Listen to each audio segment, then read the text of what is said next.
Fala pessoal, aqui é o professor Leonardo Mamed, voltando aqui aos vídeos.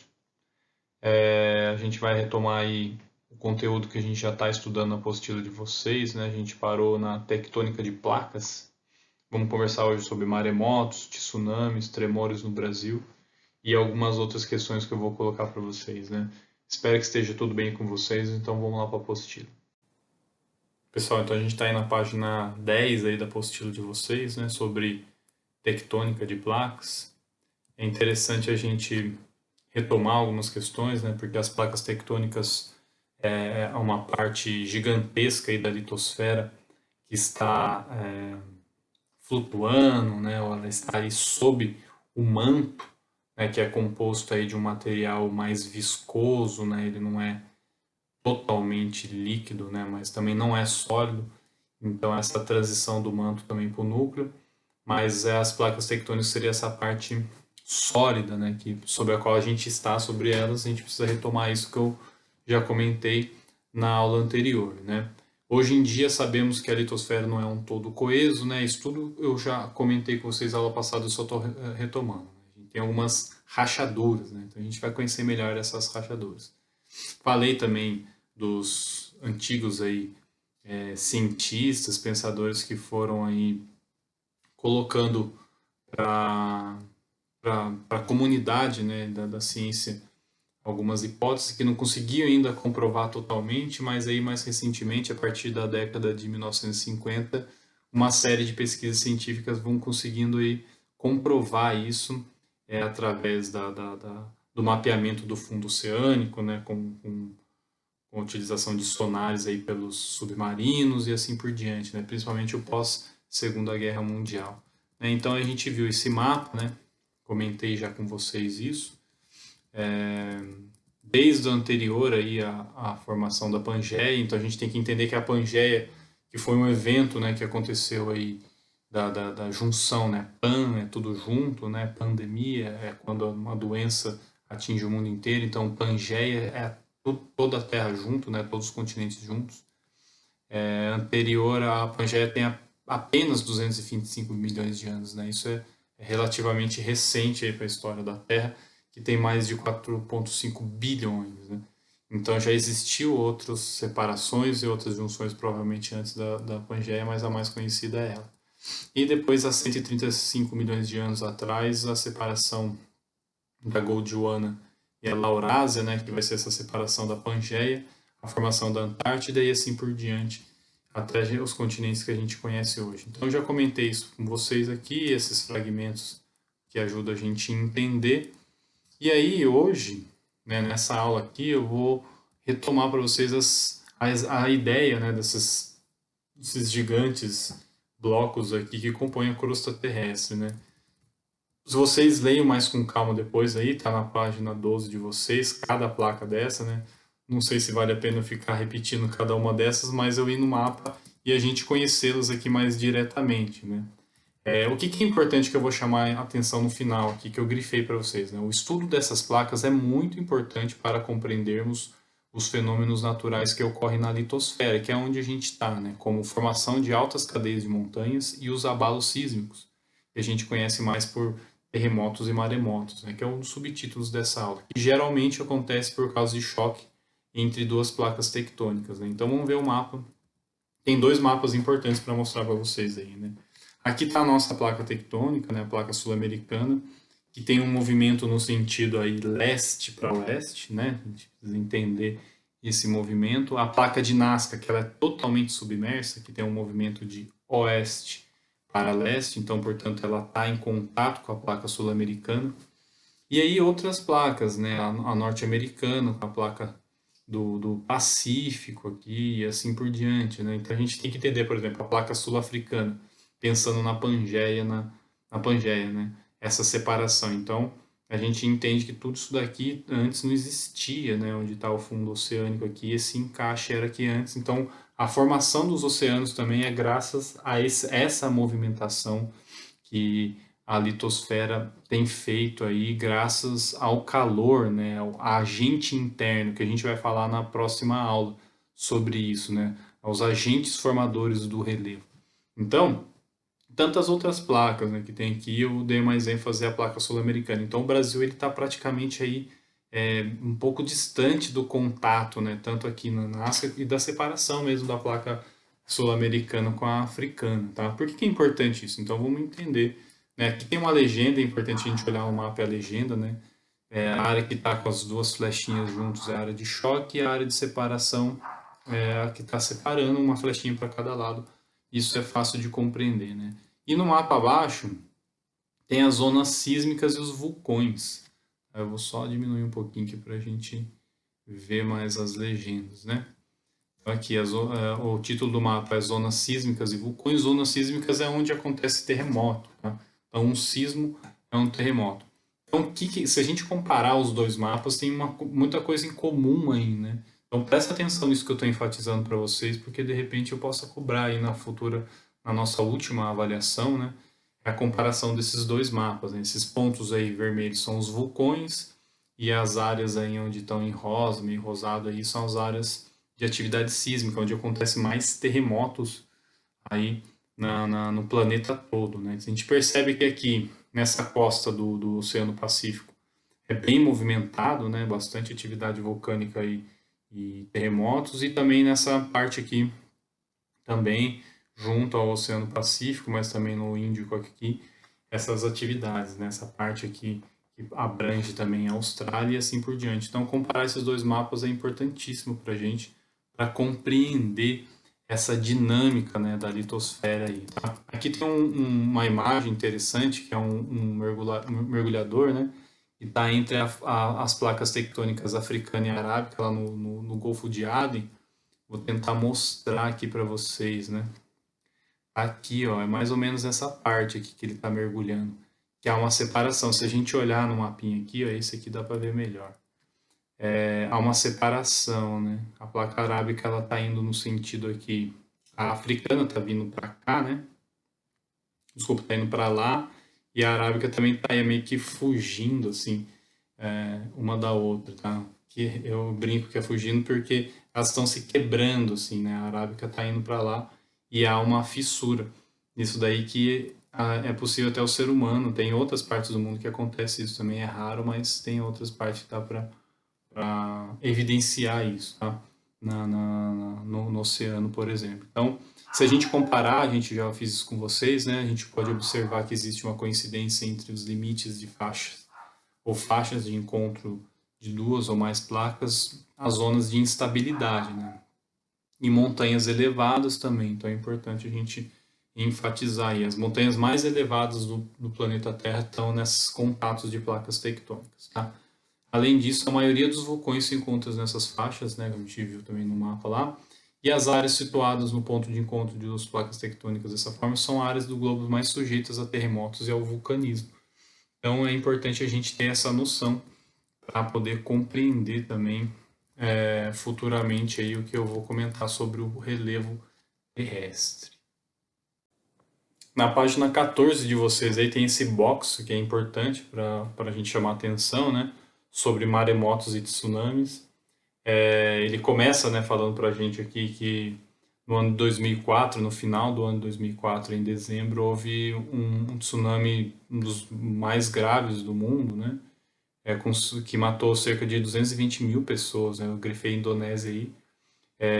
Eu ingressei na universidade, né, na Universidade Estadual de Londrina em 2005, então eu entrei no começo de 2005, então estava muito recente esse tsunami, e a gente estuda basicamente, assim, né, não tem um estudo aprofundado, porque não é da geografia, é da geologia, então a gente tem um ano de geologia na faculdade, e aí o professor teve a oportunidade de comentar esse tsunami com a gente fez um estudo mais ou menos aprofundado sobre ele, foi bem interessante, eu aprendi mais sobre tsunami, sobre maremotos e terremotos, né? Então, eu grifei aqui para vocês, né, que tsunami significa uma onda no porto, né, onda grande, também alguns traduzem assim,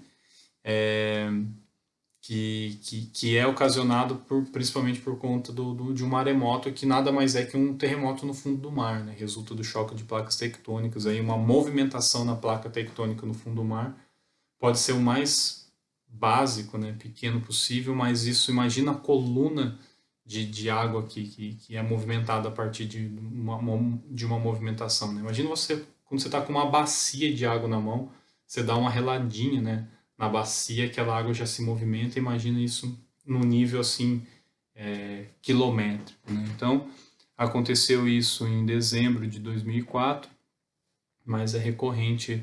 Outros aí, vocês vão ler o box, vocês vão ver que já o mundo já passou por outros processos assim também. Então, o tsunami não é uma única onda, então quando há uma movimentação de placas tectônicas no fundo oceânico, ou seja, um maremoto, várias ondas são produzidas, né? A partir desse terremoto no fundo do mar, e eles podem alcançar uma velocidade de 800 quilômetros por hora. Então imagina, gente, é uma coisa assim, destruidora mesmo, né? É um automóvel aí em alta velocidade, ele está a 100, 120 por hora. Imagina, sabe, 8 vezes mais do que isso, assim. É a velocidade de um terremoto, de um tsunami, né? De uma onda dessa. Então, ela é muito devastadora. Então, é importante chamar atenção para isso. Eu espero que vocês tenham compreendido aí melhor o que seriam maremotos e tsunamis, e qualquer dúvida, só mandar para a gente. Bom, sobre os tremores de terra no Brasil, é importante que eu falei para vocês, né, que o Brasil está situado numa área de menos intensidade de área de terremotos, mas acontece, né, embora a gente não sinta tanto. Então, durante muito tempo acreditou-se que não existissem terremotos no Brasil. Existe, pelo fato de nosso território estar situado no centro da placa sul-americana, tá? Porque está distante de duas, das duas, do contato das duas placas, né? É, é nessas zonas de encontro entre as placas que ocorre a maioria dos terremotos, então isso é verdadeiro. Mas existem sim terremotos no Brasil, eles são de menor intensidade e na maior parte das vezes sequer são sentidos pela população local, tá? Então calcula-se que ocorre aí cerca de 90 por ano no Brasil, tá? Os terremotos mais intensos até hoje registrados foram de 6,6 graus na escala Richter. Eu já vou passar essa escalinha para você, vou voltar ali nas páginas para a gente entender melhor isso. Ocorrido em 1955, que só não ocasionou muitas vítimas e estragos porque ocorreu numa área quase desabitada. Então tem outros aqui, ele vai comparando, né? Mas a escala é muito baixa, né? Você vai ver que a escala 10 nenhum foi registrado até hoje. Você tem terremotos de escala 9, que são os mais perigosos que já existiram no mundo, são desastrosos. Principalmente se um terremoto ele é desastroso, gente, dependendo de onde ele acontecer, né? Então, por exemplo, acontece um terremoto no fundo do oceano, um maremoto. Ele pode ocasionar um tsunami. Então não foi necessariamente o terremoto que matou, né? O tremor em si que aconteceu gerou desastre, né? Ele deu um start ali, e a onda e aquilo que estava na beira do mar, né? As cidades, de repente as pessoas que estavam na praia que foram atingidas, mas quando acontece em um lugar mais desabitado, no mar, e às vezes nem acontece um tsunami, esses tremores eles não, acabam não gerando nenhum prejuízo para as nossas vidas, né? E por que então ocorre terremoto no Brasil se a gente está distante dessas zonas de encontro de placa tectônica? Aí o autor explica para a gente aqui, né? Porque os tremores de terra não acontecem apenas nas zonas de encontro de placa tectônica, embora nelas de fato ocorram mais intensas. Então a gente precisa saber disso. Os terremotos, a maior parte deles vão acontecer, principalmente os mais intensos, mais fortes, os mais perigosos, nas zonas de contato de placa tectônica. Eles se dão também por outros fatores. Aí eu grifei aqui para vocês por desabamento, acomodação de terras subterrâneas e principalmente falhas geológicas, né? Falhas geológicas são blocos que constituem as placas tectônicas. Então imagina assim, as placas tectônicas, a gente viu que a litosfera ela pode ter até 70 quilômetros, é muita coisa. O ser humano conseguiu atingir, aí eu falei anteriormente para vocês, 11, 12 quilômetros, né? E aí fez uma cócega só na litosfera. Então imagina, tem áreas aí que são quilométricas, né? 20, 40, 50 quilômetros de profundidade. Então imagina esses blocos, eles fazendo uma fratura, né? Eles quebrando um pedacinho só deles, e só isso já gera um grande tremor, né? Então, e não necessariamente é a placa tectônica inteira se movimentando, ou ela se rompendo, tá, gente? É só uma falha, como o nome próprio, como o nome mesmo diz, né? Então essas placas não são totalmente unidas e coesas, mas recortadas por inúmeros pequenos blocos de dimensões variadas. Tá? E aí tem alguns no mapa aqui, tá? Eu não vou detalhar essa legenda, depois vocês dão uma olhada se tiverem uma dúvida, mas é para vocês terem uma ideia, né? Tem um tipo de falha que é normal, né? Uma movimentação vertical dos blocos em direções opostas, então cada bloco rompe cada um para um lado, aí vocês veem essa parte pretinha que parece um rastelinho aqui, né? Depois você tem a inversa, né? Os dois blocos se chocam e um se sobrepõe ao outro, então há uma sobreposição, um indo para cima do outro. O transcorrente, as falhas, né? E algumas falhas também que não foram possível definir ainda.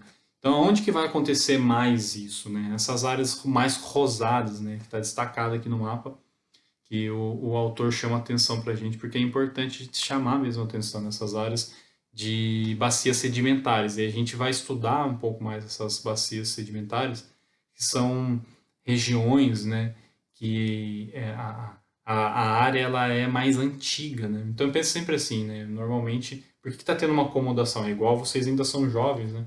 Mas eu estou passando dos 30, 30 e poucos anos, as nossas, mas daqui a pouco, sei lá, 40, 50, eu vejo as pessoas mais velhas falando, né? 50, 60 anos. Então os nossos ossos também vão acomodando, né? A gente vai ficando mais, com uma posição mais, menos ereta, se a gente não corrigir, etc. E imagina aí grandes blocos, né, de rochas antigos, né? No Brasil tem blocos de rochas aqui na Serra da Mantiqueira, por exemplo, de mais de 2 bilhões de anos. Então imagina isso se acomodando ali, se assentando, pode gerar tremores sim. Aí galera, para fechar a aula, na página 14 tem um outro box aí falando sobre a escala Richter, né, que leva o nome de um dos criadores dessa escala aí, né, a intensidade. Essa escala Richter é a intensidade de um abalo sísmico ou terremoto, né, ou maremoto, é medida por essa escala elaborada pelos sismólogos. Então, o que é esse sismólogo? Isso é uma profissão, nossa, professor, existe essa profissão, é um cara que estuda terremotos, né? Charles Richter e o Ben Gutenberg, em 35, né, 1935, já faz um bom tempo aí, quase 100 anos já, né? Essa escala vai de 1 a 10, como eu falei anteriormente, embora 10 nunca não tenha sido registrada aí no período que já está sendo computado tudo isso, né? Então a gente tem aí no quadro, eu não vou passar por todas, né? Mas é importante a gente ver, né, que existe aquela que é menor que 2, tem um tremor de terra que não é sentido, né? Depois o de 2 a 2,9 geralmente não se sente, mas é detectado pelo sismógrafo. Então o sismógrafo é uma maquininha que fica em determinado, tem vários espalhados pelo mundo inteiro, principalmente em áreas de grande intensidade, né, de tremores. Então, esse micro não é sentido, o muito pequeno é até captado, mas a gente não sente. Depois tem um pequeno aí, que é de 3 a 3,9, frequentemente sentido, mas raramente causa danos. Então, às vezes tem um tremorzinho, né? Aqui do lado, né, tem a frequência. Então, ó, micro tremor acontece aproximadamente 8.000 por dia no mundo. Depois o pequeno, muito pequeno, é 1.000. E aí o pequeno, né, acontece quase 50.000 por ano. Bastante também. Tem um ligeiro que vai de 4 a 4,9, né? Tremor notório de objetos no interior das habitações. Então tem tremorzinho, ruídos de choque entre objetos. Danos importantes não acontece tanto, né? Acontece 6.000, mais de 6.000 vezes no ano, tremores ligeiros. Depois tem os moderados, que é de 5, 5,9, pode causar danos maiores em edifícios, né? Que são mal construídos, concebidos principalmente em áreas de grandes tremores, provoca alguns danos, né, em alguns edifícios bem construídos. Acontece menos de 1.000 por ano desses. Tem o forte já é de 6,9, né, pode ser destruidor de zonas num raio de 180 quilômetros em áreas habitadas. Acontece 120 por ano, é bastante, né? Tem que ficar esperto, então por isso que existe ciência para isso, né, para poder prevenir maiores danos, né? Tem os grandes, que são de 7, 7,9, pode provocar danos graves em zonas mais vastas, né? Acontece já menos, são 18 por ano. O importante, que é de 8 ou 8,9, pode causar danos sérios em zonas de um raio de centenas de quilômetros, acontece uma vez por ano. É mais raro, né? Acontece que, esse ano vai acontecer, não é uma média, tá, gente? Pode acontecer 2 em um ano e acontecer anos que depois que não tem esses tremores, né? Tremores. E o excepcional, que é de 9 a 9,9, né? Devasta as zonas num raio de milhares de quilômetros e acontece um a cada 20 anos, né? Então, e o extremo que nunca foi registrado, né? Então, são esses daí. Eu espero que vocês tenham compreendido a importância dessa aula para a gente entender que a tectônica de placas ela não é apenas o estudo da movimentação das placas tectônicas, mas elas envolvem a compreensão dos terremotos, dos maremotos, para tentar prevenir, para tentar diminuir maiores danos e também conhecer, através deles que é conhecido aí, a estrutura interna da Terra.